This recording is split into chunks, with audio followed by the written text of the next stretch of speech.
Joining me now is Michal Coulter-Wunsch. She's the head of Nefesh B'Nefesh Institute for Aliyah Policy and Strategy and former member of Israeli Parliament. Michal, thank you so much for joining me. Thank you for having me.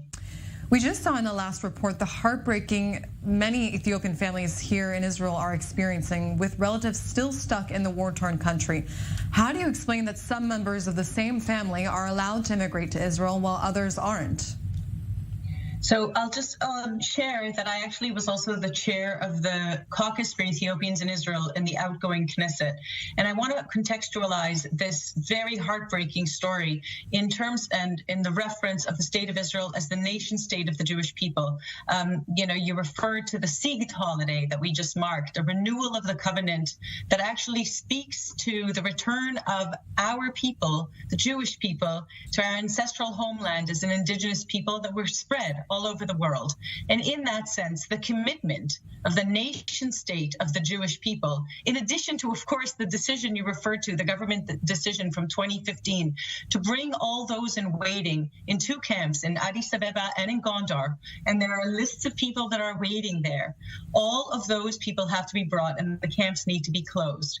And that is a failure that has taken a tremendous toll on families, on children, on parents. You've shown some of the stories. You can imagine there are hundreds and thousands of stories like that. And there is a responsibility of the government of the state of Israel as the nation state of the Jewish people to bring this story to a close.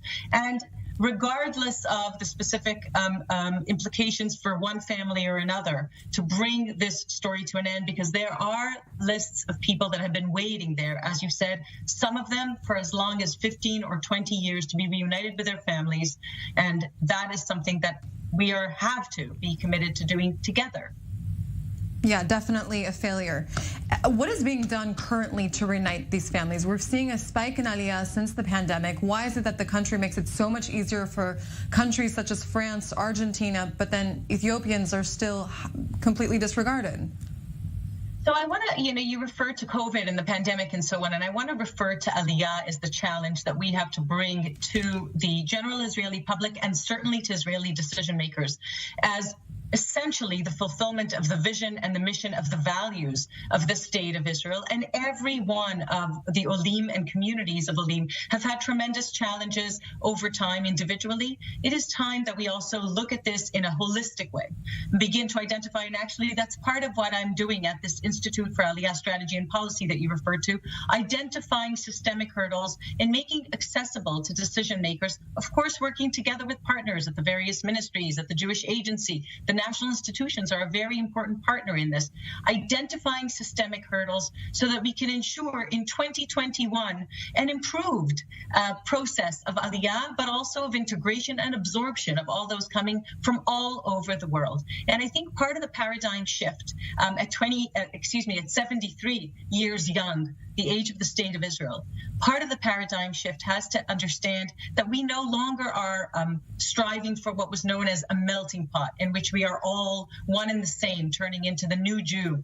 In fact, what we strive for is diversity, the dignity of difference, and acknowledging the importance of having diverse voices and experiences around the table.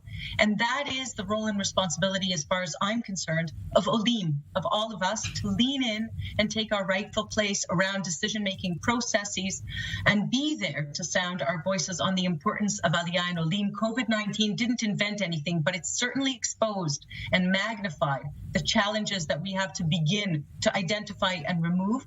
And of course, not only for Olim from one country or another, from North American backgrounds, from France, from Ethiopia, or from South America, or from, of course, the former Soviet Union, but Olim of all kinds, of all colors, in terms of the value that each one and each difference brings and increases and enhances the ability of the state of Israel to thrive. Michal, very important work here.